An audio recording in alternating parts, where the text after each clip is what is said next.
وملائكته يصلون على النبي يا أيها الذين آمنوا صلوا عليه وسلموا تسليما اللهم صل على محمد وآله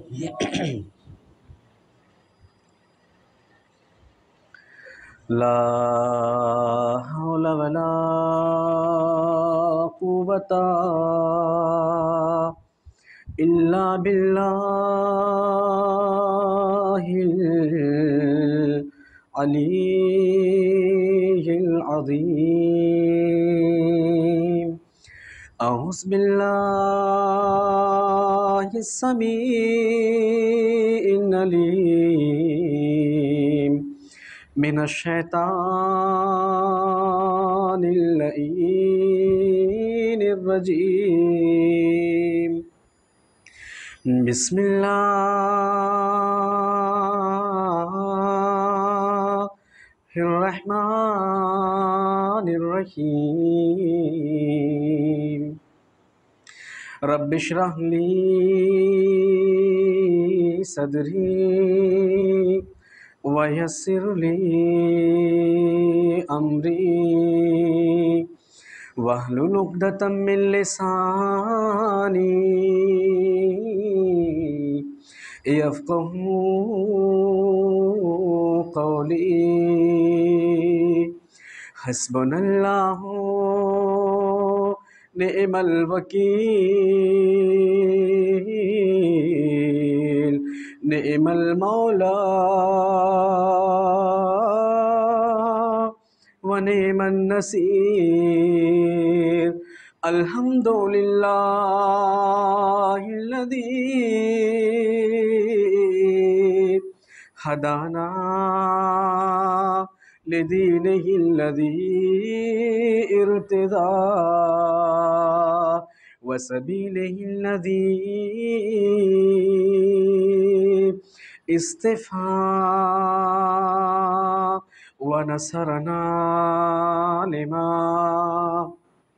يوجب الزلفة لديه والوصول إليه ثم الصلاة والسلام والتحية والإكرام على بشير النذير وسراج المنير مولانا ومولى الثقلين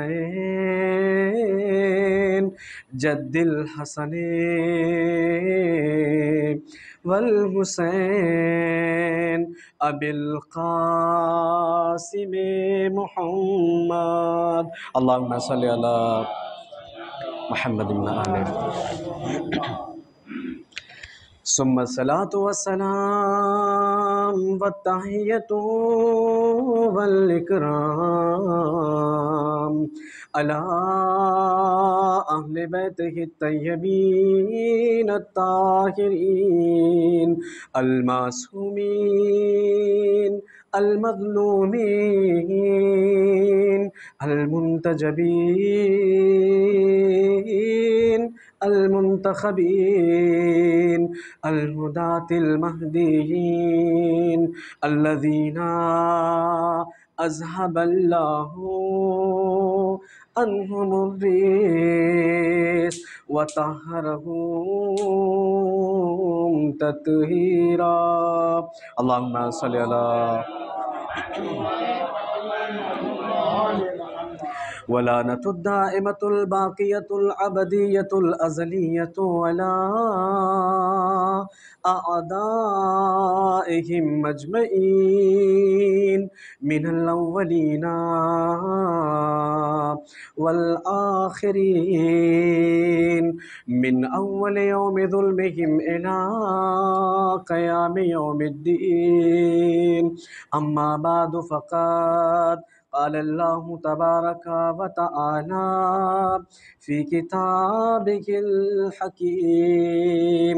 بسم اللہ الرحمن الرحیم وَلَقَدْ كَانَ لَكُمْ فِي رَسُولِ اللَّهِ أُسْوَةٌ حَسَنَةٌ لِمَنْ كَانَ يَرْجُو اللَّهَ وَالْيَوْمَ الْآخِرَ وَذَكَرَ اللَّهَ كَثِيرًا وَقَالَ مَوْلَانَا صَاحِبُ الزَّمَانِ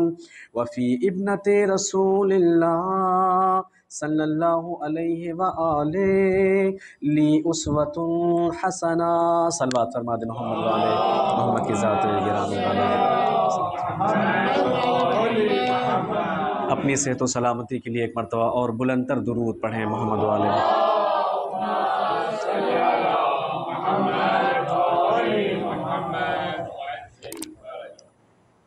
عزیزان گرامی قدر، عزاداران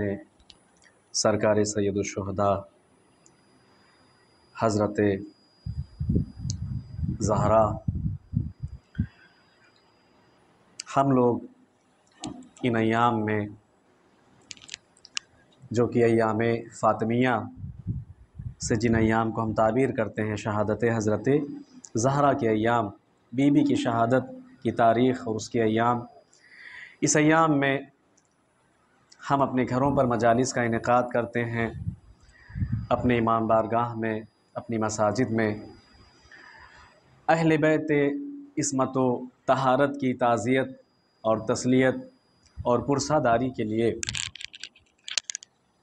اور بے شک ان افراد اور ان اشخاص کی تعزیت اور تسلیت اور پرساداری کا ہمیں حق بھی پہنچتا ہے، اور ہمارے ساتھ ساتھ تمام امت مسلمہ کو بھی یہ حق حاصل ہے اور حق پہنچتا ہے، اور ان پر بھی یہ ذمہ داری ہے کہ وہ اہل بیت رسالت کے خوشیوں میں خوش ہوں اور ان کے غموں میں ان کا غم منائیں۔ اسلام کے پاس اس سے بڑی اور کوئی گراں قدر چیز نہیں ہے کہ جس کے ذریعے وہ دین کو، شریعت کو، ملت کو، آئین کو، طور اور طریقۂ زندگی کو زندہ اور جاوید کرتے ہیں۔ اگر انسان کے پاس یہ مواقع نہ ہوں کہ خدا کا ذکر، رسول اللہ کا ذکر اور ان کے اہل بیت کا ذکر کیا جائے، تو پھر مسلمان اور امت مسلمہ کے پاس ایسے کوئی وسائل نہیں ہیں کہ جن کے ذریعے سے وہ کتاب خدا کی تعلیمات کو زندہ رکھ سکے، جس کے ذریعے سے وہ احادیث پیغمبر خدا کو زندہ رکھ سکے، جس کے ذریعے سے وہ دین اور شریعت کی زندگی کی بقا کا سامان کر سکے۔ کوئی بھی چیز ہمارے پاس نہیں ہے۔ ایک نماز جمعہ ہے جو ہفتے میں ایک بار پڑھی جاتی ہے، جبکہ خدا کے ذکر کو کہا گیا ہے کہ ذکر اللہ کثیرن، اسی آیت کے اندر، کہ جن کے لیے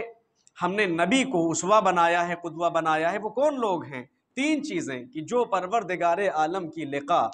اور اس کی ملاقات کا اشتیاق رکھتے ہیں اور اس کے اوپر اپنا ایمان اور عقیدہ رکھتے ہیں کہ کل ہمیں خدا کی ذات سے ملاقات کرنا ہے، اس کے روبرو ہونا ہے، اور اسی طریقے سے آخرت میں ہمیں اٹھایا جائے گا، ہمیں مبعوث کیا جائے گا، ہمیں محشور کیا جائے گا، اور اس کے بعد ذکر اللہ کثیرن، اور وہ خدا کا ذکر بہت کثرت کے ساتھ کیا کرتے ہیں۔ عزیزان گرامی قدر، نماز جمعہ یا اس طریقے کے پروگرام اسلامی تعلیمات میں ہفتے میں ایک دن ہے، تو یہاں تو خدا کا ذکر کثرت کے ساتھ نہیں ہو سکتا۔ مگر اگر ہم یہ دیکھیں کہ جو ایام خوشیوں کے ولادتوں کے یا جو ایام غموں کے شہادتوں کے ہیں، ان تاریخی مناسبتوں کے اوپر خدا کے ذکر کا انعقاد کیا جائے، اہل بیت رسول خدا کے ذکر کا انعقاد کیا جائے، تو یہاں پر خدا کا ذکر بھی کثرت کے ساتھ ہو جاتا ہے، اور انسان کا ایمان اور انسان کا اسلام بھی تازہ ہو جایا کرتا ہے۔ ایک درود پڑھ دیں محمد و آل محمد کی۔ پروردگار عالم نے تمام عالم کے انسانوں کے لیے اپنے آخری نبی کو مبعوث فرمایا، اور اس نبی کو عالمین کی امتوں کے لیے آئیڈیل اور نمونہ بنایا۔ کہیں نہ کہیں حضرت آدم سے لے کر کے حضرت خاتم تک کی تمام امت اور تمام افراد اس نبی کے آئیڈیل ہونے پر اور اس نبی کے نمونہ عمل ہونے پر، اس نبی کے سید و سردار ہونے پر ایمان بھی رکھتے تھے، یقین بھی رکھتے تھے، اور اپنی قوموں کو اور اپنی امتوں کو اس بات کی تعلیم بھی دیا کرتے تھے کہ آنے والے زمانے میں ایک نبی آئے گا جو ہمارا بھی سید و سردار ہوگا، جو ہم پر اور تم پر ایسے ہی فضیلت رکھتا ہوگا جیسے ایک نبی اور ایک رسول اپنے سابقہ نبی اور رسول اور اس کی امت پر فضیلت رکھتا ہے۔ قدوہ بنایا، اسوہ بنایا اللہ نے نبی کی ذات کو، اور عزیزان گرامی قدر، نبی نے اپنے بعد اپنے اہل بیت کو عالمین کے لیے اسوہ اور نمونہ عمل بنایا۔ اور اسی وجہ سے ہم کلمات رسول خدا میں، ہم کلمات ائمہ طاہرین علیہم السلام میں مسلسل ان چیزوں کو پڑھتے ہیں، مسلسل ان چیزوں کو دیکھتے ہیں، مسلسل ان باتوں کو پاتے ہیں۔ ایسا نہیں ہے کہ یہ چیز کسی 100 50 60 70 سال کی زندگی میں کسی کی طرف سے بنائی یا کہی گئی ہو، نہیں، اس کا تسلسل ہر دور میں، ہر زمانے میں رہا ہے۔ اور عزیزان گرامی قدر، کیسی اسوہ اور کیسی قدوہ قرار دی گئیں، کیسی نمونہ عمل قرار دی گئیں۔ ظاہر سی بات ہے کہ ان کا دین، ان کا ایمان، ان کا یقین، ان کی سیرت، ان کا کردار اتنا مضبوط اور اتنا مستحکم تھا کہ نبی نے ان کے استحکام پر اور نبی نے ان کے مضبوط اور مکمل ہونے پر گواہی دی ہے اپنے کلمات میں۔ لہٰذا اگر ہم کلمات پیغمبر خدا کو پڑھیں تو یہاں پر ہم دیکھتے ہیں کہ نبی خدا فرماتے ہیں کملا من الرجال کثیر، مردوں کی دنیا کی اگر تحقیق و تطبیق کی جائے، اگر ہم لوگوں کو، صنف رجال کو اگر ہم دیکھیں، مردوں کو ہم دیکھیں، تو مردوں میں ہم یہ دیکھتے ہیں کہ بہت سارے ایسے لوگ ہیں کہ جو منزل کمال پر پہنچے، جنہوں نے کمال حاصل کیا، جنہوں نے رتبہ اور مقام حاصل کیا، جنہوں نے منزلت حاصل کی، اور جو ایمان و یقین کے ایک نہائی درجے تک پہنچے۔ کملا من الرجال کثیر، النبی فرماتے ہیں، مگر عزیزان گرامی قدر، پیغمبر اسلام نے جب عورتوں کا تذکرہ کیا تو یہاں پر فرمایا وَلَمْ يَكْمُلْ مِنَ النِّسَاءِ إِلَّا أَرْبَعَ، مگر اگر ہم عالم نسواں کے اوپر نظر ڈالیں، آدم سے لے کر کے خاتم تک، اپنی امت کی عورتوں تک، یعنی تمام عالمین کی عورتوں تک اگر ہم نظر ڈالیں، اپنی نظر کریں، تو ہم یہ دیکھتے ہیں کہ عورتوں میں فقط 4 ایسی عورتیں ہیں کہ جو مقام کمال تک پہنچی ہیں، عزیزان گرامی قدر، جنہوں نے ایک بلند مرتبہ حاصل کیا ہے، اور نبی نے ان 4 عورتوں کا نام اپنی زبان سے جاری فرمایا ہے۔ ان میں سے سب سے پہلی بی بی مریم بنت عمران ہے۔ آپ دیکھیں، جناب مریم کا یہاں پر تذکرہ کیا ہے، اس کے بعد جناب آسیہ، اس کے بعد جناب خدیجہ، خدیجۃ الکبریٰ، اور تیسرے کے بعد چوتھا نام نبی کی زبان مبارک پر جو جاری ہوا وہ کیا ہے؟ فاطمۃ الزہرا صلوات اللہ وسلام تعالی علیہا۔ تو عزیزان گرامی قدر، یہ خواتین کیسے کردار کے ساتھ، کیسے ایمان و یقین کے ساتھ، اور کیسے فرائض و سنن کے ساتھ اپنی زندگیوں کو گزارتی رہی ہیں کہ جن کے لیے ہمارے نبی نے ان کے ایمان، ان کے دین، ان کے یقین کے کامل ہونے کی گواہی دی ہے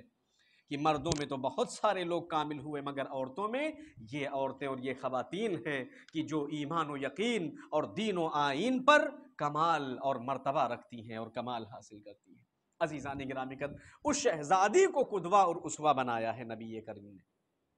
2 مجلسیں گزر چکی ہیں، یہ تیسری مجلس ہے، اور مسلسل ہم، چونکہ ہمارا عنوان اور موضوع گفتگو جو ان مجالس میں رہا وہ کیا ہے کہ شہزادی حضرت زہرا اسوہ ہیں عالم نسواں کے لیے، قدوہ ہیں عالم نسواں کے لیے، نمونہ عمل ہیں عالم نسواں کے لیے، تمام عالمین کی عورتوں کے لیے بی بی شہزادی کی زندگی کیا ہے؟ نمونہ عمل ہے۔ عزیزان گرامی قدر، بہت ساری خواتین ہیں، نبیوں کی بیٹیاں یا نبیوں کی بیویاں یا ان کی ہمشیرہ یا اس طریقے کی شخصیات کو ہم دیکھتے ہیں کہ جن کے کردار کو قرآن میں، تفسیر میں، حدیث میں، تاریخ میں ذکر کیا گیا ہے، مگر عزیزان گرامی قدر کہیں نہ کہیں خطائیں، کہیں نہ کہیں مشکلات ہم دیکھتے ہیں، کہیں نہ کہیں پریشانیوں کو ہم دیکھتے ہیں ان کی زندگیوں میں، کردار کے طور پر، سیرت کے طور پر، عملی زندگی کے طور پر۔ بڑے بڑے نبیوں کی بیویاں اور بیٹیاں اور اس طریقے سے ان کی مستورات کی زندگی کو اگر پڑھا جائے تو دیکھنے کو ملتا ہے کہ ان کی زندگی کیسی رہی ہے۔ مگر عزیزان گرامی قدر، یہ شہزادی کا مقام و مرتبہ ہے کہ اپنی کم سنی اور کم عمری میں جو مقام اور جو مرتبہ حاصل آپ نے کیا، عالمین کی کسی بھی عورت نے نہیں کیا۔ شہزادی کی زندگی ہمارے لیے کس طریقے سے اسوہ اور قدوہ بنے۔ اے کاش یہ خطاب، بہرحال مجھے نہیں پتہ، اور کئی بار بہت ساری چیزیں دل و دماغ میں ذہنوں میں اٹھتی ہیں، مومنین کی بھی قلت ہے، ان باتوں کو، جن کے موضوعات کو ہم نے ان مجالس میں رکھا ہے، اے کاش ان موضوعات کو ایک کثیر تعداد میں رکھا جائے اور ان کے درمیان ان باتوں کا ذکر و تذکرہ کیا جائے۔ عزیزان گرامی قدر، روایات اور احادیث اور قرآن اور فضائل اور مناقب بے شک اتنے زیادہ ہیں کہ جس کا احصا نہیں کیا جا سکتا، مگر اگر میں انہیں پڑھ کر کے اتر جاؤں ممبر سے تو شاید ممبر کا حق ادا نہیں ہوگا۔ عزیزان گرامی قدر، زندگی میں جو تلاطم ہے، زندگی کی جو مشکلات ہیں، زندگی کی جو پریشانیاں ہیں، وہ ختم نہیں ہوتی ہیں۔ یہ جو تذکر ہے، ذکر فإن الذکریٰ تنفع المؤمنین، یہ جو ذکر ہے، قرآن جو کہتا ہے کہ ذکر کرتے رہو، دہراتے رہو، بار بار کہتے رہو، باتوں کو لوگوں کے سامنے پیش کرتے رہو اے میرے نبی، کیونکہ بے شک بار بار دہراتے رہنا، بار بار باتوں کا کرتے رہنا، یہ مومنین کے لیے فائدے کا سبب ہے۔ لہٰذا ان باتوں کا دہرانا ضروری ہے۔ اسوہ اور قدوہ کے طور پر امور خانہ داری پر کافی گفتگو کل میں نے کیا۔ آج شوہر داری، ہمسر، میاں اور بیوی کی زندگی کے لیے کس طریقے سے ہم شہزادی کو اپنے لیے آئیڈیل اور نمونہ بنائیں، ایک شوہر اور ایک بیوی کی زندگی کیسے آئیڈیل بنے، کیسے نمونہ بنے، اور کس طریقے سے اس سے استفادہ کیا جائے۔ ایک صلوات پڑھ دیں محمد و آل محمد کی ذات۔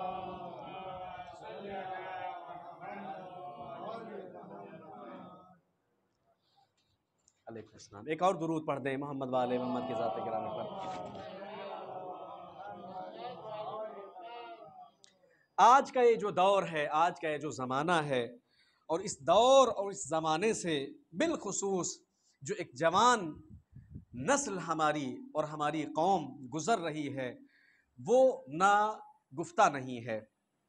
ایسا نہیں ہے کہ لوگوں سے وہ چیز مخفی اور پوشیدہ ہو، لوگوں کے سامنے مسائل آیا ہیں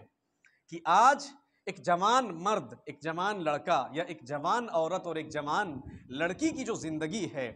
شادی بیاہ کے اعتبار سے، ازدواجی زندگی کے اعتبار سے، بیوی اور شوہر ہونے کے اعتبار سے، ایک دوسرے کے ہمسر ہونے کے اعتبار سے اگر ہم جائزہ لیں اپنے سماج اور اپنے معاشرے کا، تو ہم یہ دیکھیں گے کہ 80 سے 90% زندگیاں ایسی ہیں جو تباہی کی طرف عزیزان گرامی قدر ہیں۔ اور اس میں مجھے کوئی بھی ڈاؤٹ نہیں ہے، اور میں بالکل اس میں بہت کھل کر اس بات کو کہنا چاہتا ہوں کہ 10% ایسے افراد، ایسے اشخاص یا ایسے جوان جوڑے ہمیں سماج و معاشرے میں ملتے ہیں کہ جن کی زندگی خوشگوار ہے، ورنہ زندگی تلخیوں کے ساتھ ہے، زندگی مصیبتوں کے ساتھ ہے، زندگی پریشانیوں کے ساتھ ہے، زندگی رنج و الم اور غم و تکلیف کے ساتھ ہے، زندگی تو میں کے ساتھ ہے، زندگی لڑائی جھگڑے کے ساتھ ہے، زندگی تیرے کو اور میرے کو ساتھ ہے۔ یعنی جو ایک زبان ہے یہاں کی بمبئی کی، جو ایک لہجہ ہے اس کا مطلب یہ کہ سب کچھ ہونے کے باوجود عزیزان گرامی قدر جو ایک زندگی ہونی چاہیے، جو ایک طریقہ ہونا چاہیے زیست کا اور جینے کا، وہ ہمارے سماج اور معاشرے میں نہیں ہے۔ آج اگر ہم دیکھیں تو دین سب سے کامل دین ہمارا ہے، اگر ہم دیکھیں تو کتاب سب سے کامل کتاب ہماری ہے، اگر ہم دیکھیں تو شریعت سب سے مضبوط و مستحکم شریعت ہماری ہے عزیزان گرامی قدر۔ اور اگر سیرت ہم دیکھیں، کردار اگر ہم دیکھیں، تو ہمارے ہاں تو کسی 2 یا 3 پر سسٹم کو چھوڑا ہی نہیں گیا ہے، 12 اور 14 سیرتوں کو ہمارے درمیان رکھا گیا ہے، نبی سے لے کر کے مہدی آخر الزماں تک ایسی ایسی اللہم صلی اللہ ایسی ایسی سیرتیں ہمارے سامنے پائی جاتی ہیں، ایسے ایسے کردار ہمارے سامنے پائے جاتے ہیں کہ عزیزان گرامی قدر تیجان السلاطین، جو سلطان اور جو بادشاہ رہے ہیں، ان کے سروں کے تاج بھی ان کے قدموں پر اتار کے رکھ دیے گئے ہیں۔ مگر اس کے باوجود پھر کمی کہاں رہ جاتی ہے؟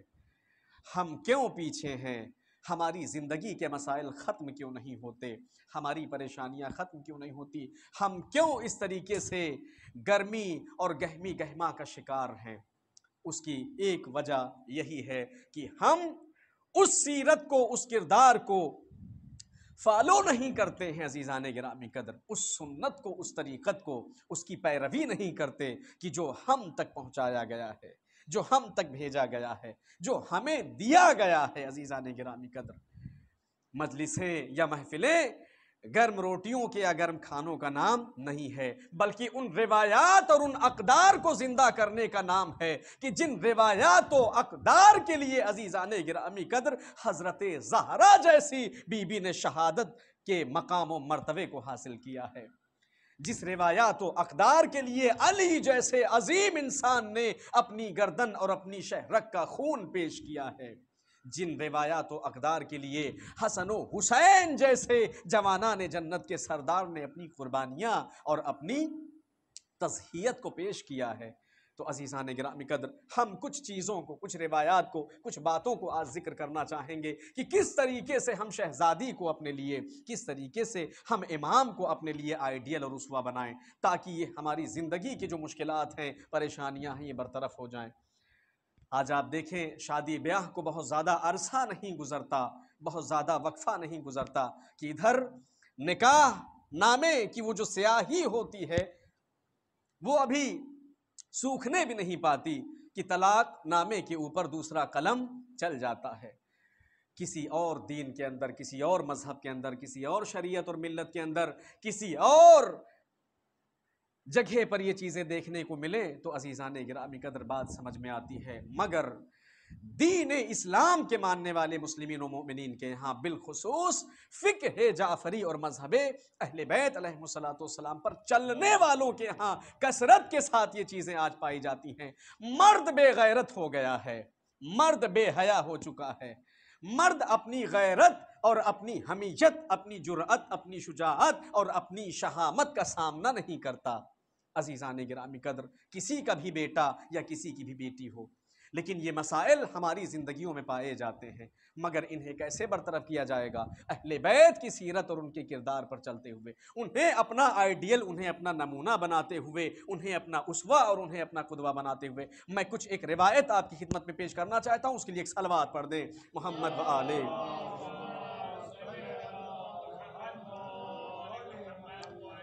ایک اور صلوات پڑھ دیں حضرت محمد و آلِ محمد کی ذات گرامی بالا صفات پر۔ عزیزان گرامی قدر، میاں اور بیوی، شوہر اور بیوی کے جو حقوق ہیں، ان حقوق کو اگر دیکھا جائے تو ان حقوق سے ہمیں یہ باتیں سمجھ میں آتی ہیں کہ ہم کس طریقے سے اپنی زندگی کی ان تلخیوں کو ختم کر سکتے ہیں، کس طریقے سے ان مشکلات کا سامنا کر سکتے ہیں۔ سب سے خوبصورت ہمارے سامنے اگر ازدواجی زندگی کے لیے کوئی جوڑا عالمین میں ملتا ہے تو وہ شہزادی کا اور مولائے متقیان امام علی کا جوڑا۔ ایک صلوات پڑھ دیں، محمد و آلہ۔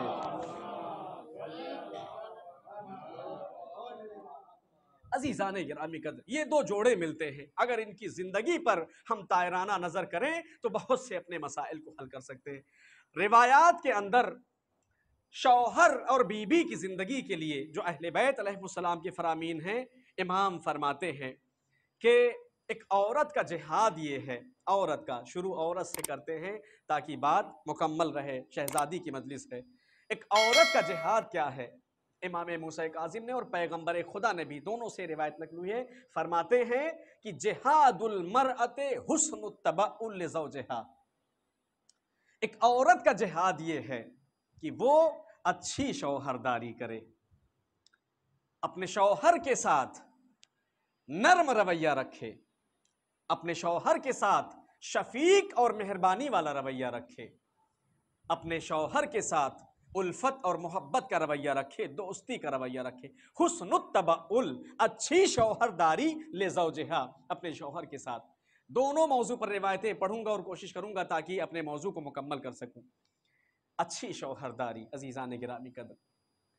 پھر اس کے بعد دیگر روایات کے اندر اہل بیت فرماتے ہیں مرد کے لیے بھی اور عورت کے لیے بھی کہ مرد کا جہاد کیا ہے اور عورت کا جہاد کیا ہے۔ یہاں پر امام نے فرمایا، امام ششم نے، کہ ان اللہ عز و جل کتب علی الرجال الجہاد، پروردگار عالم نے مرد کے اوپر جہاد کو فرض فرمایا ہے۔ اچھا جہاد کیا ہے اس کا،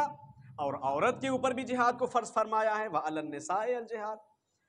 عورت کے اوپر بھی جہاد فرض فرمایا۔ مرد اور عورت کا جہاد کیا ہے، کیسے جہاد کریں گے دونوں؟ امام فرماتے ہیں فجہاد الرجل، مرد کا جہاد یہ ہے ان یبذل مالہ ودمہ، کہ وہ اپنا مال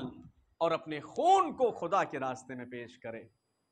اپنے مال کو اور اپنے خون کو خدا کے راستے میں پیش کرنے سے گریز نہ کرے عزیزان گرامی قدر،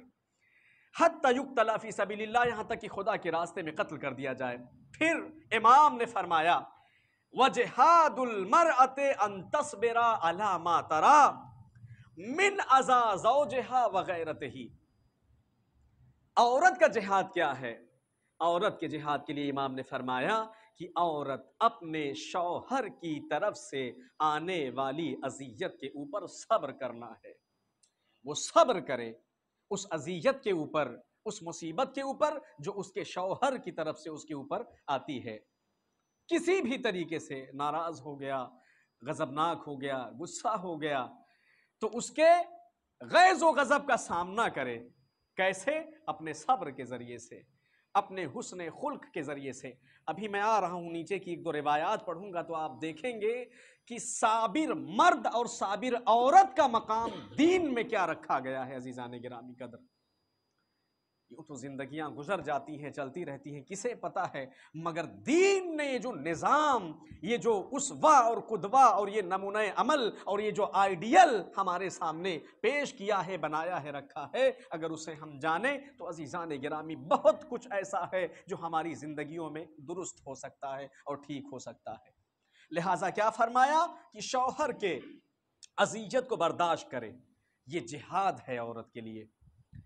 اور ظاہر سی بات ہے اگر اس اذیت پر، اس تکلیف پر عورت غضبناک ہو جائے، ناراض ہو جائے، وعلیکم السلام، بکھر جائے تو پھر زندگی خراب ہو جاتی ہے۔ آگ اور پانی بالکل الگ الگ چیزیں ہیں، آگ سے آگ بھڑکتی ہے، مگر آگ اور پانی کو جب ایک دوسرے کے ساتھ ملا دیا جائے تو آگ کیا ہو جاتی ہے؟ بجھ جاتی ہے۔ صبر غضب کو دفع اور رفع کر دیا کرتا ہے، لہٰذا شوہر کے غضب کو عورت اپنے صبر کے ذریعے سے کیا کرے؟ دفع کرے، اسے ختم کرے۔ عزیزان گرامی قدر، یہاں پر اگر ایسا نہ ہو اور ایسا نہ کیا جائے تو عزیزان گرامی قدر پھر اس کے نقصانات ہمارے سماج اور معاشرے میں ہمارے سامنے آتے ہیں۔ روایات اہل بیت علیہم الصلوۃ والسلام میں ہم یہ دیکھتے ہیں، ایک صلوات پڑھ دیں محمد وآلہ۔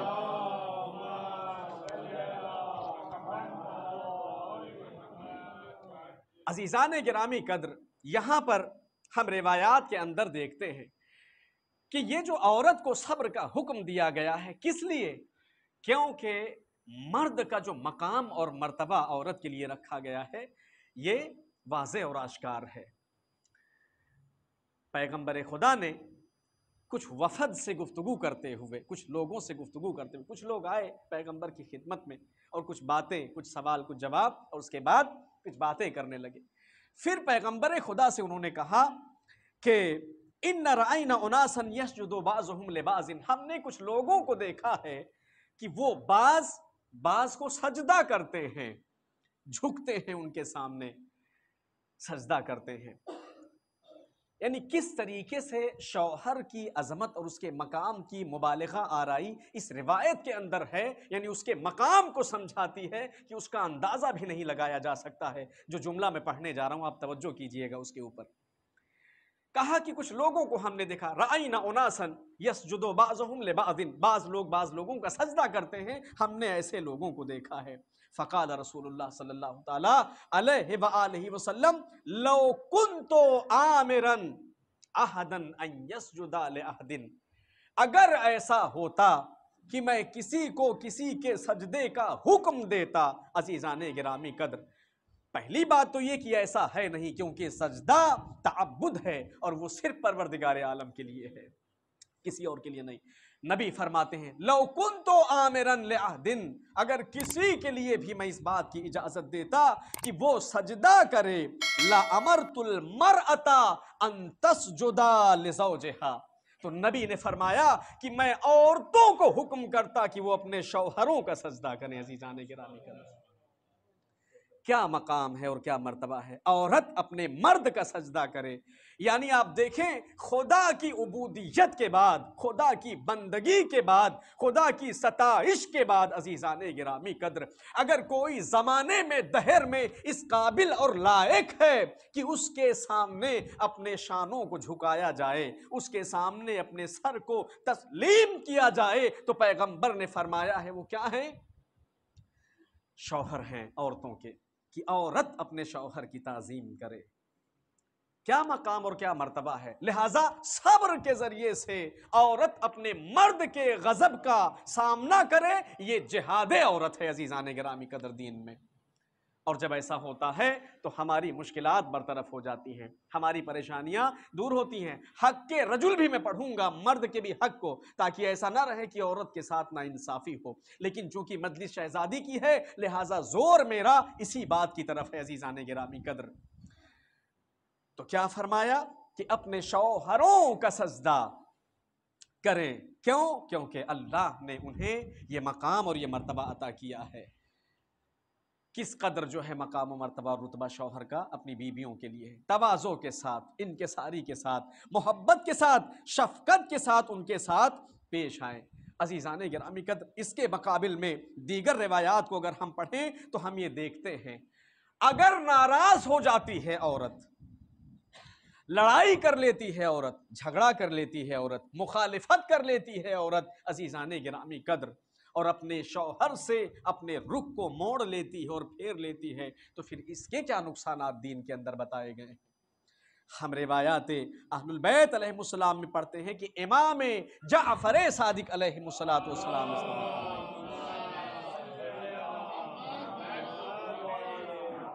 امام نے فرمایا، امام کہتے ہیں ایما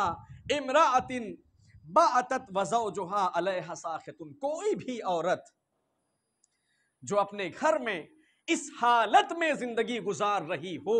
کہ وہ اپنے فراش کے اوپر، اپنے فرش پر، اپنے بستر پر جائے، اس حالت میں کہ اس کا شوہر اس سے غضبناک ہو، اس کا شوہر اس سے ناراض ہو، اس کا شوہر اس سے راضی نہ ہو، باتت، اور اس کے بعد میں کیا فرمایا امام نے؟ وزوجها علیہا ساخط، اور اس کا شوہر اس سے ناراض ہو، فی حق لم تقبل منها صلاۃ حتی یرضی عنہا، امام فرماتے ہیں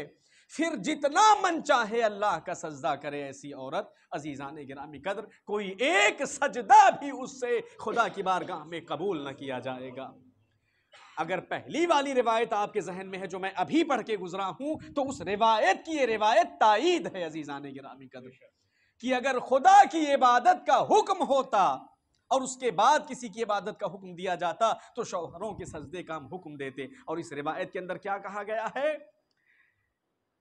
کہ خدا کی عبادت اور خدا کا سجدہ بھی قبول نہیں کیا جاتا ہے ایسی عورتوں سے کہ جو اپنے بستر پر ہوں اور ان کا شوہر ان سے ناراض ہو، ان کا شوہر ان سے غضبناک ہو۔ عزیزان گرامی قدر، کیا مقام اور کیا مرتبہ شوہروں کا عزیزان گرامی قدر، اور ذمہ داروں کا اور کفیلوں کا روایات کے اندر بیان کیا گیا ہے۔ لہٰذا عورت کو چاہیے کہ وہ اپنے شوہر کو راضی رکھے اور اس سے راضی رہے ہر صورت میں۔ اسی طریقے سے امام نے دوسری روایت کے اندر بیان فرمایا ہے کہ غیظ و غضب کی حالت میں، ناراضگی کی حالت میں، عزیزان گرامی قدر، اگر کوئی عورت خرجت من بیتہا، اپنے گھر سے باہر نکل جاتی ہے، غیظ و غضب کی حالت میں، ناراض ہو کر، لڑائی کر کے، جھگڑا کر کے، اپنے گھر کے نظام کو تباہ و برباد کر کے اگر گھر سے باہر نکل جاتی ہے بغیر اذن زوجہا، اپنے شوہر کی اجازت کے بغیر، فلا نفقۃ لہا حتی ترجع، تو دین اور شریعت یہاں پر کہتے ہیں کہ اب مرد پر اس عورت کا نفقہ واجب نہیں رہ جاتا ہے، یعنی مرد اب پھر اس کے لیے نفقہ واجب نہیں ہے کہ وہ اس کے نان و نفقے کا انتظام کرے۔ عزیزان کرام، صلوات پڑھ دیں محمد و آل محمد پر۔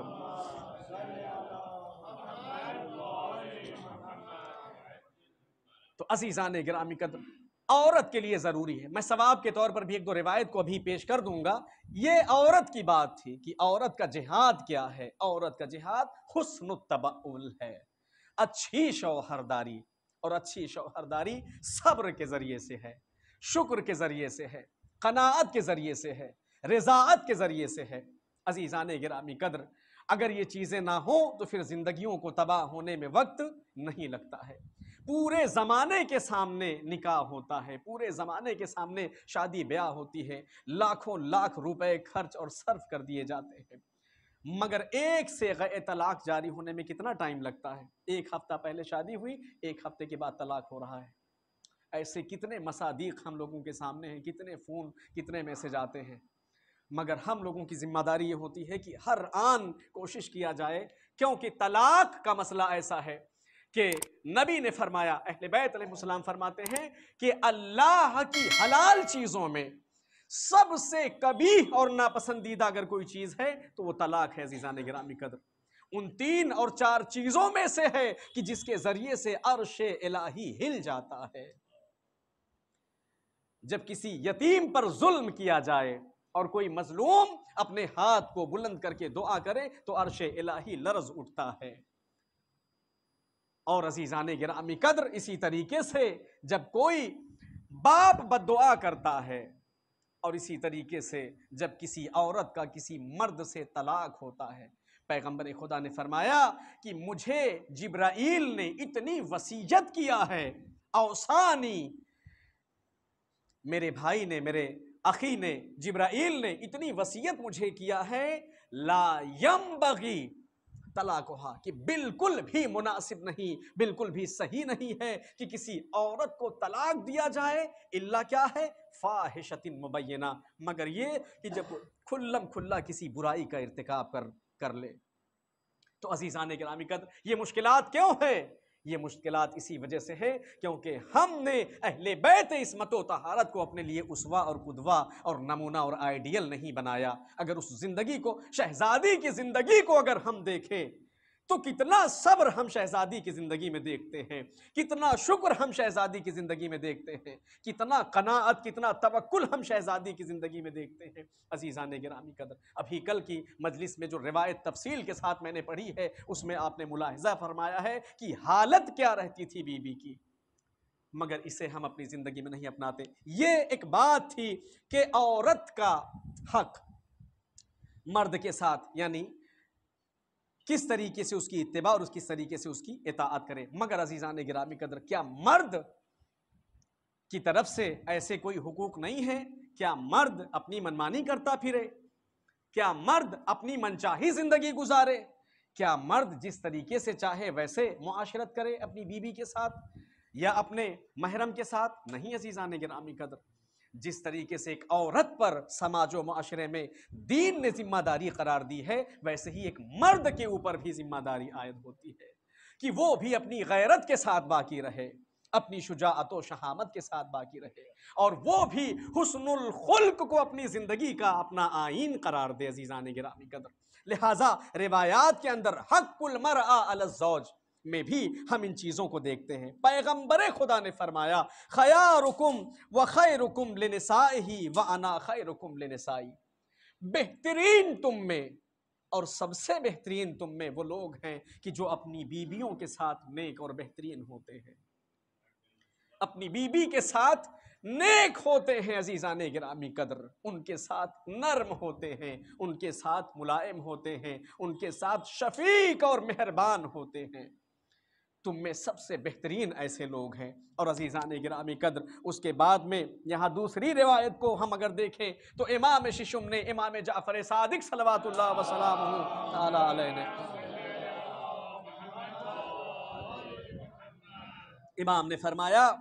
رحم اللہ عبدا احسن فیما بینہ و بین زوجتہ، پروردگار عالم اس بندے پر اپنی رحمت نازل فرمائے کہ جو اپنے اور اپنی بیوی کے درمیان معاملات کو سنبھال کر اور سدھار کر رکھے۔ احسن فیما بینہ و بین زوجہ، اپنے اور اپنے بیوی کے درمیان اپنے معاملات کو بنا کر کے رکھے، سدھار کر اور سنوار کر کے رکھے عزیزان گرامی قدر۔ اس کے بعد امام نے فرمایا فَإِنَّ اللَّهَ عَزَّ وَجَلَّ قَدْ مَلَّكَهُ نَاصِيَتَهَا، کیونکہ پروردگار عالم نے مرد کو مالک و حاکم بنایا ہے عورت کی پیشانی کا، یعنی اس کا مالک ایک تعبیر ہے، ایک کنایا ہے مرد کی ملوکیت کا، مرد کی حاکمیت کا۔ الرجال قوامون علی النساء، قرآن میں پروردگار عالم فرما رہا ہے، حاکم بنایا ہے مرد کو۔ امام فرماتے ہیں کہ ان اللہ عز وجل قد ملکہ، کیا ہے؟ ناصیتہا وجعلہ القیم علیہا، اور سرداری عطا فرمائی ہے عورت کے اوپر، لہٰذا مرد کو چاہیے کہ وہ اپنی سعادت سے، اپنی سرداری سے، اپنی حاکمیت سے، اپنی طاقت اور قوت سے ناجائز تصرف نہ کرے عورت کے اوپر، اسے برا بھلا نہ کہے عزیزان گرامی قدر، اس پر ظلم نہ کرے، اس کے ساتھ ناانصافی نہ کرے، اس کے حق کو ضائع نہ کرے۔ اس کے بعد میں عزیزان گرامی قدر تیسری روایت حق المرأہ، کی عورت کا حق مرد پر کیا ہے، یہ دو روایتیں میں پڑھ چکا، تیسری روایت یہاں پر بھی ہم امام کی بارگاہ میں جب چلتے ہیں تو ہم یہ دیکھتے ہیں کہ جب اسحاق عمار نے امام ششم سے پوچھا ان حق المرأۃ علی زوجہا، کی عورت کا حق اس کے مرد پر کیا ہے، یعنی عورت حق رکھتی ہے، خود حق رکھتی ہے مرد کی طرف سے، یعنی مرد اس کے حق کو پورا کرے، کیا ہے عزیزان گرامی قدر؟ امام نے فرمایا قال یشبع بطنہا، مرد کا حق یہ ہے کہ وہ اپنی عورت کا پیٹ بھرے، اسے بھوکا نہ رکھے، اس کے لیے کھانے پینے کا انتظام کرے، یہ مرد کے واجب حقوق میں سے ہے عزیزان گرامی قدر۔ اس کے بعد امام نے فرمایا وَيَكْسُو جُسَّتَهَا، اور مرد کا یہ حق ہے، عورت حاصل رکھتی ہے، اس حق کو حاصل کرتی ہے مرد کی طرف سے کہ مرد عورت کے جسم کو، اس کے بدن کو ڈھانپنے کی ذمہ داری اپنے عہدے پر لے، اس کے لیے لباس کا انتظام کرے، اس کے لیے کپڑے کا انتظام کرے۔ اس کے بعد امام نے فرمایا وَإِن جَهْلَتْ غَفَرَ لَهَا، اب اگر کوئی برائی کرتی ہے، اب اگر کسی طرف سے کوئی غلطی سرزد ہو جاتی ہے عورت سے، غفر لها، تو مرد کا حق یہ ہے کہ وہ عورت کو معاف کر دے۔ عزیزان گرامی قدر، جب ہم طرفین سے دیکھتے ہیں زندگی کو، مرد کی طرف سے بھی اور عورت کی طرف سے بھی، تو ہمیں یہ پتہ چلتا ہے کہ اس ازدواجی زندگی کس طریقے سے خوبصورت بن سکتی ہے۔ ایک مرد جوان مرد، ایک عورت جوان عورت کس طریقے سے اپنی زندگی کے خوابوں کو حسین بنا سکتے ہیں، خوبصورت بنا سکتے ہیں۔ عزیزان گرامی قدر، زندگی کے لمحات کو کس طریقے سے محبوب اور معشوق بنا سکتے ہیں ایک دوسرے کے لیے۔ ہم روایات کے اندر دیکھتے ہیں پیغمبر نے فرمایا ہے، یہی شفقت کی جو بات چل رہی ہے، نرمی کی جو بات چل رہی ہے، لطف و ملاطفت اور ملائمت کی جو بات چل رہی ہے، نبی نے فرمایا ہے صلوات اللہ وسلامہ تعالی علیہ، فرماتے ہیں عزیزان گرامی قدر ایک صلوات پڑھ دیں محمد و آلہ۔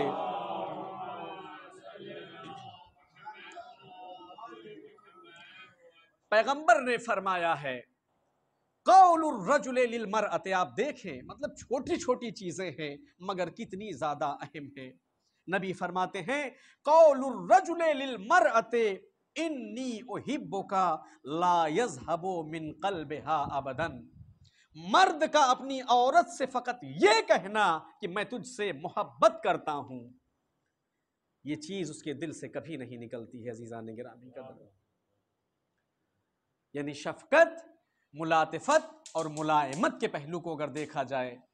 یہاں تو ذرا سی دیر میں ایسا لگتا ہے کہ آسمان سروں پر گر پڑیں گے، اور آپ دیکھیں اچھا کھانے والے، اچھا پہننے والے، اچھی گاڑیوں پر چلنے والے، اچھے گھروں میں رہنے والے ایسے عذاب میں مبتلا ہیں پروردگار عالم کی طرف سے کہ جس کا اندازہ بھی نہیں لگایا جا سکتا ہے۔ مگر عزیزان گرامی قدر کیوں ایسا ہے؟ ہم کیوں نہیں ان عذابوں کو برطرف اپنی ذات سے کر لیتے ہیں؟ یہ تب ہوگا جب ہم مجلسوں میں عزیزان گرامی قدر ان باتوں کی طرف، ان روایات اور ان اقدار کی طرف توجہ کریں۔ انہیں سنیں، انہیں سمجھیں، انہیں سیکھیں اور انہیں اپنی زندگی کا حصہ قرار دیں تاکہ یہ مسائل ہماری زندگی سے ختم ہو جائیں۔ عزیزان گرامی قدر، بہت ساری باتیں یہاں پر ہیں کہ جنہیں پڑھنے کا تو من چاہتا ہے مگر وقت کم ہے۔ ایک دو بات اور پڑھ کر کے اور زحمت کو تمام کروں گا۔ ایک درود پڑھ دیں محمد و آل محمد۔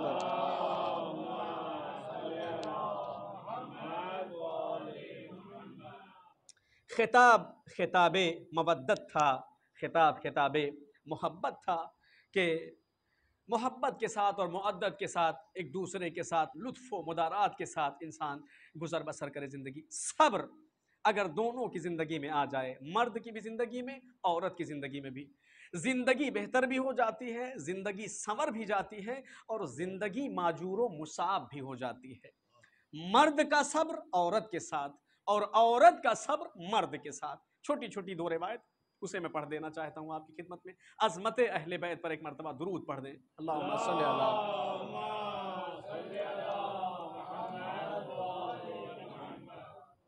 عزیزان گرامی قدر،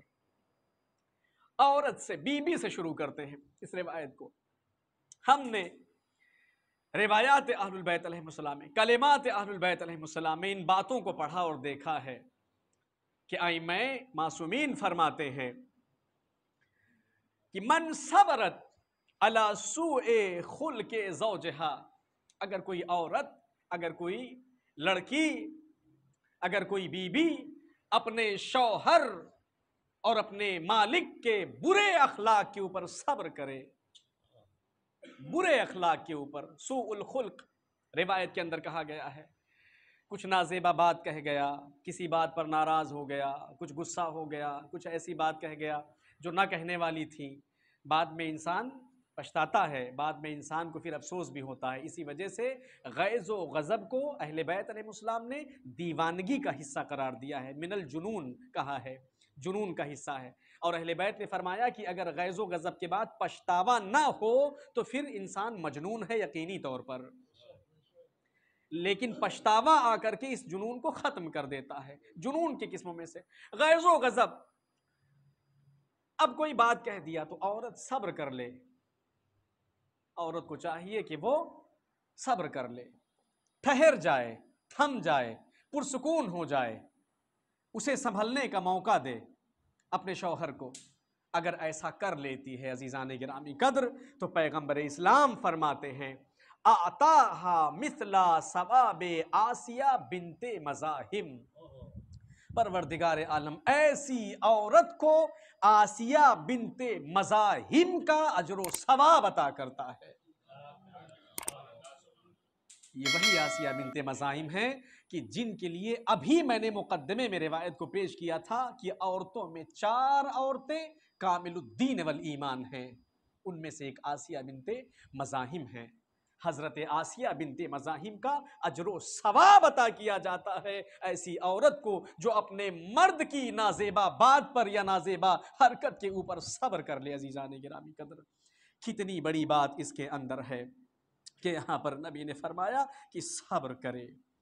اور اس کے بعد میں عزیزان گرامی قدر ہم نے دیکھا کہ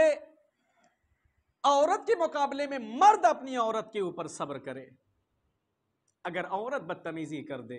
اگر عورت کوئی غلطی یا گستاخی کر دے، عورت کی طرف سے اگر کوئی ایسی بات ہو جائے تو مرد اپنے ضبط کو قابو میں رکھے، صبر کے ساتھ اپنے نفس کو کنٹرول کرے، سنبھال لے عزیزان گرامی قدر، تو اس صورت میں اس کے لیے بھی کیا اجر و ثواب جو ہے رکھا گیا ہے روایات کے اندر۔ ایک صلوات پڑھ دیں محمد و آلہ۔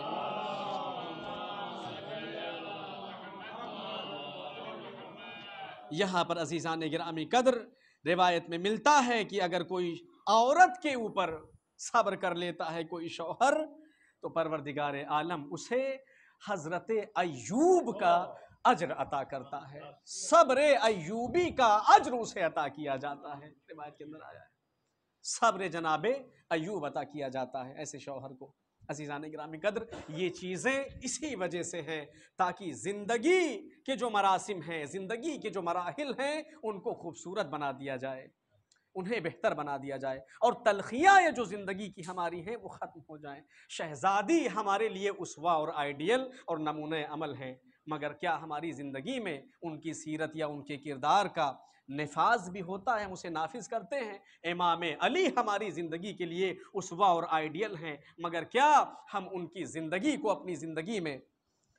ان کی سیرت اور کردار کو جگہ دیتے ہیں؟ عزیزان گرامی قدر، ایک بات آخری پڑھوں گا اور اس کے بعد اپنی گفتگو کو تمام کر دوں گا انشاءاللہ۔ ایک درود پڑھ دے محمد و آل محمد کی ذات گرامی پر۔ شہزادی کی جو زندگی ہے اور امام علی کی جو زندگی ہے، آج کم سے کم نہیں کچھ تو 65 سے 70 روایتیں میرے پیش نظر تھی جنہیں میں دیکھ رہا تھا صرف اس موضوع کے اندر، کہ مرد اور عورت کی زندگی کے حقوق و فرائض دین میں کیا بتائے گئے ہیں۔ عزیزان گرامی قدر، آخری بات کہوں، یوں تو بہت 3-4 روایتیں ایسی تھیں کہ اگر صرف شوہر اور بیوی کے حقوق کو پڑھا جائے تو صرف اور صرف یہی موضوع، دوسرا کوئی موضوع نہیں، پورا ایک خمسہ چاہتا ہے، الگ الگ امور کے اوپر، الگ الگ مسائل کے اوپر، اور سب کے اوپر روایات اہل بیت علیہ السلام سے۔ یہ آخری 1-2 روایت ہیں جنہیں میں پڑھ کر کے آپ کی طرف اپنے موضوع کو تمام کرنا چاہوں گا، کہ یہ تو تھا عورت کا حق مرد پر، مرد کا حق عورت کے اوپر، ایک دوسرے کے ساتھ صبر و شکر سے اور ایک دوسرے کے ساتھ حسن الخلق اور اچھے اخلاق سے پیش آنا، جو کہ سبب بنتا ہے زندگی کو بہتر بنانے میں۔ اب ہم تھوڑا سا ایک جھونکا اور ایک جھروکا اہل بیت کی زندگی میں دیکھنا چاہتے ہیں، امام علی اور حضرت زہرا کی زندگی میں دیکھنا چاہتے ہیں، انہوں نے کس طریقے سے، اللہم صلی علی، کہ انہوں نے کس طریقے سے اپنی زندگی عزیزان گرامی قدر گزاری ہے، کس طریقے سے انہوں نے اپنی زندگی کے دن اور رات کو، شب و روز کو ہمارے لیے پیش کیا ہے۔ اگر ہم انہیں دیکھیں، اگر ہم انہیں سمجھیں، اگر ہم انہیں پڑھیں، اور اگر ہم انہیں اپنی نسلوں تک، اپنی اولاد تک، اپنے بچوں تک پہنچائیں تو اس کا کتنا پازیٹیو اور مثبت نتیجہ ہمارے لیے ہو سکتا ہے۔ عزیزان گرامی قدر، عظمت پر درود و سلام ہے۔ میں پہلی روایت آپ کی خدمت میں پیش کرنا چاہتا ہوں، فضائل کے اوپر ایک روایت ہے، اسے ترک کر رہا ہوں، وقت نہیں رہ گیا۔ امام فرماتے ہیں یہاں پر عزیزان گرامی قدر، سید و سردار عالم قال علی علیہ السلام فواللہ ما اغضبتها، امام فرماتے ہیں کہ پوری زندگی جب تک بھی بنت رسول خدا حیات رہی، میں نے کبھی بھی زہرا کو غضبناک نہیں کیا۔ اب آپ یہاں پر دیکھیں، مشترکہ مرد و عورت کے حقوق، بیوی اور شوہر کے حقوق، بیوی اور شوہر کی ذمہ داری، بیوی اور شوہر کی ایک دوسرے سے محبت، بیوی اور شوہر کا ایک دوسرے سے رشتہ، بیوی اور شوہر کا ایک دوسرے سے تعلق، ایک دوسرے سے رابطہ، ایک دوسرے سے علاقہ۔ امام فرماتے ہیں ما اغضبتھا، اپنی پوری زندگی میں کبھی کوئی کام ایسا میں نے نہیں کیا کہ میں نے زہرا کو غضبناک کیا ہو۔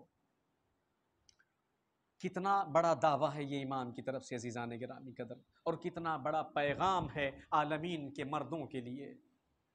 اس کے بعد امام فرماتے ہیں وَلَا أَكْرَهْتُهَا عَلَىٰ أَمْرٍ، اور نہ ہی کبھی کسی ایسے کام پر زہرا کو میں نے مجبور کیا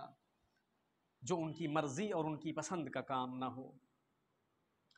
کبھی غضبناک نہیں کیا اور کبھی انہیں کسی کام کے کرنے پر مجبور بھی نہیں کیا عزیزان گرامی قدر۔ اس کے بعد امام نے فرمایا حتی قبضہ اللہ عز و جل، یہاں تک کہ شہزادی کی روح کو پروردگار عالم نے قبض کر لیا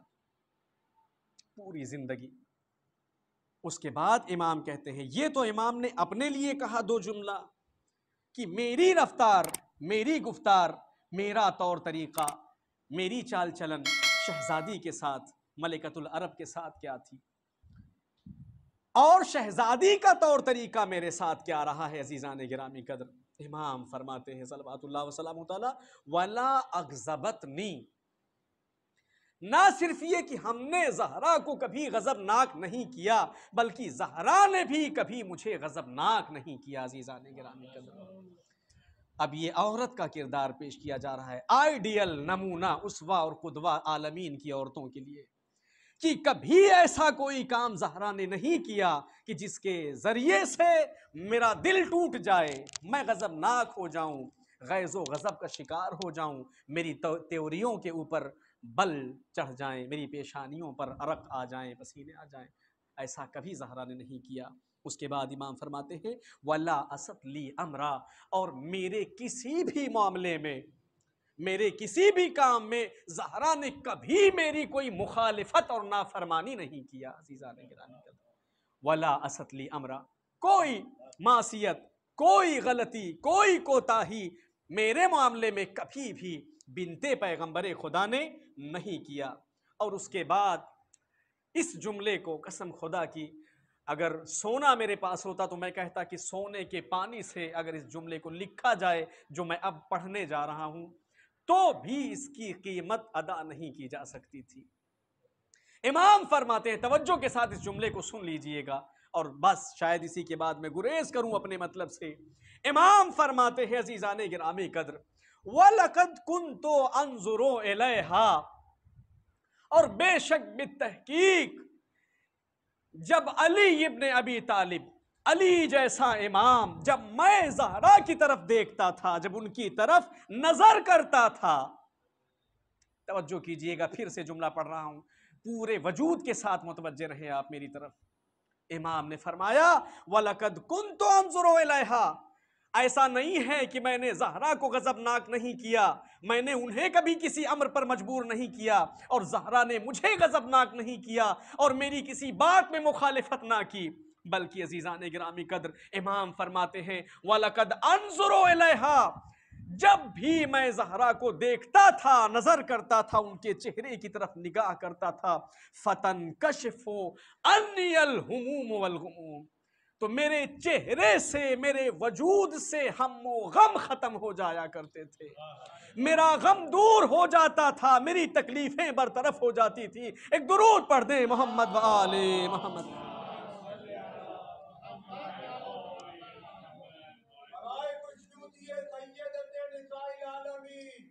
شہزادی جناب فاطمہ الزہرا صلوات و سلام اللہ علیہا، بلند تر تلوار۔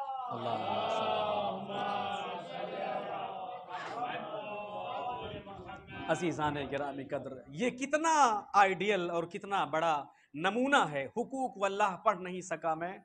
اور روایت میرے پاس ہے، میں سوچا تھا صرف اسی روایت کو پڑھ دوں گا، مگر یہ مقدمہ بھی پڑھنا اور یہ باتیں بھی پڑھنا ضروری تھا میرے لیے کہ کم سے کم یہی میں پیش کروں کہ تھوڑے تھوڑے حقوق ایک دوسرے کے سمجھے جائیں، کیونکہ شہزادی کی ذات اسوہ ہے عالمین کی عورتوں کے لیے، اسی طریقے سے امام کی ذات اسوہ اور نمونہ ہے عالمین کے مردوں کے لیے۔ امام المتقین اسی لیے کہا جاتا ہے آپ کو، امام المؤمنین اسی لیے کہا جاتا ہے مومنوں کے امام۔ عزیزان گرامی قدر، اگر ہم اپنی زندگی میں ان امور کو اور ان مسائل کو پیش نظر رکھیں تو بہت ساری مشکلات کا سامنا ہم اپنی خندہ پیشانیوں کے ساتھ کر سکتے ہیں۔ ہماری زندگی کی جو تلخیاں ہیں، ہماری جو مشکلات اور ہماری جو مصیبتیں ہیں، وہ برطرف ہو جاتی ہیں۔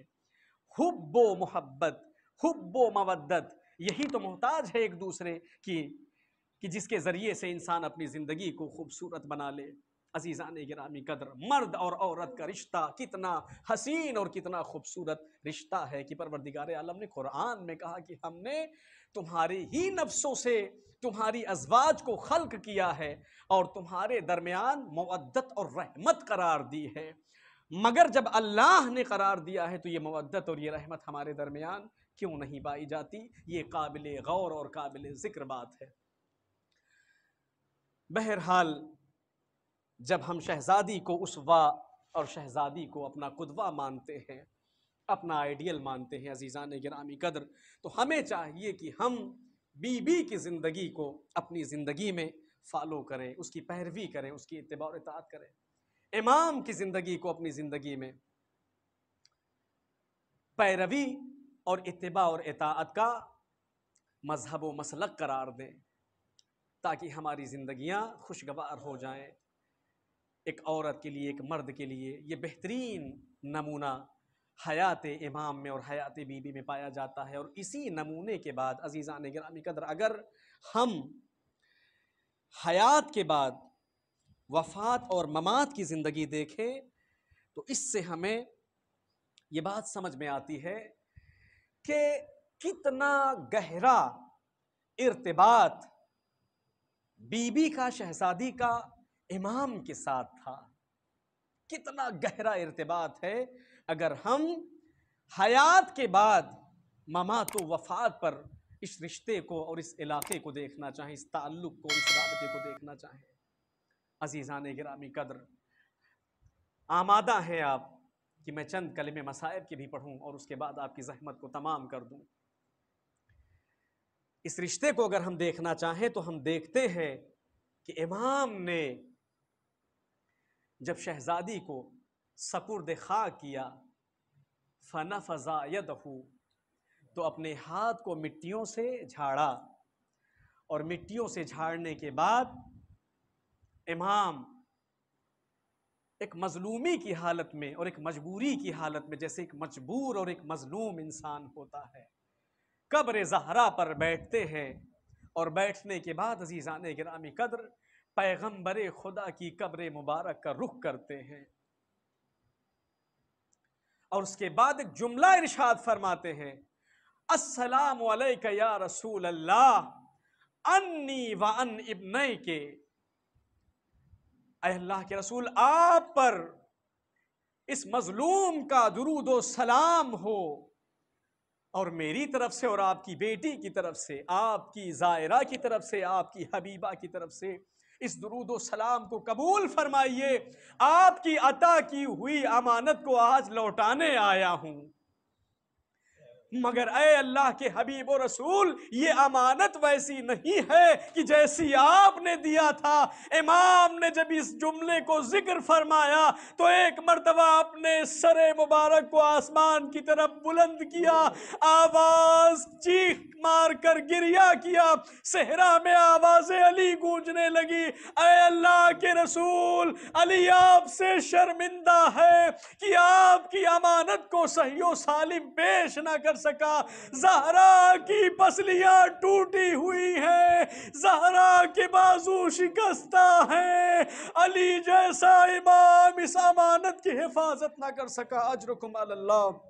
خدا کوئی غم نہ دے سوائے غم اہل بیت کے۔ ہاں عزیزان گرامی قدر، امام نے اس جملے کو فرمایا، گریہ کرتے رہے، اس کے بعد امام نے پھر ایک جملہ فرمایا، وہ امام کہ جو سید الصابرین ہے، وہ امام کہ جس کے صبر کا اندازہ نہیں لگایا جا سکتا، عالمین کی کسی ماں نے اتنے صابر امام کو پیدا نہیں کیا، مگر ہائے زہرا کی جدائی نے علی کے وجود کو ہلا ڈالا، توڑ ڈالا۔ پیغمبر کو مخاطب کر کے کہتے ہیں، یا رسول اللہ الآن قلّا صبری وقلت حیلتی، علی کے صبر نے اب جواب دے دیا،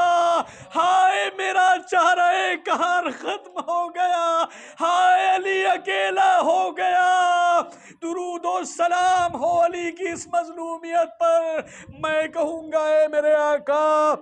اے میرے سید و سردار، اے میرے مولا، یہ مصیبت ہے آج مدینے میں بی بی کے ساتھ، ہائے میں ان بیویوں کی مصیبتوں کو یاد کرتا ہوں تو کلیجہ پھٹنے لگتا ہے۔ کربلا کی زمین پر حسین کا لاشا ہے، زینب نے اپنے آپ کو گھوڑے سے زمین پر گرایا اور آسمان کی طرف اپنے ہاتھوں کو بلند کیا، بلند کر کے فرمایا، اے میرے نانا، اے وہ عالمین کے نبی و رسول کہ جس پر آسمان و زمین کے فرشتے درود و سلام بھیجتے ہیں، یہ میرا بھیا ہے کہ جسے 3 دن کا بھوکا و پیاسا ذبح کر دیا گیا۔ اے امام، جب ان بیویوں کو، جب ان بیٹیوں کو شہر بشہر پھرایا جائے گا، جب کوفہ و شام اور مکہ و کرب و بلا سے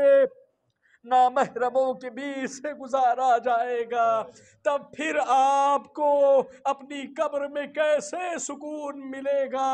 عجب نہیں کہ علی کہیں گے کہ اے نادان، کیا تجھے پتا نہیں ہے ہم رسول کے ساتھ، ہم شہزادی کے ساتھ ان غموں میں برابر کے شریک ہیں۔ سَيَعْلَمُ الَّذِينَ ظَلَمُوا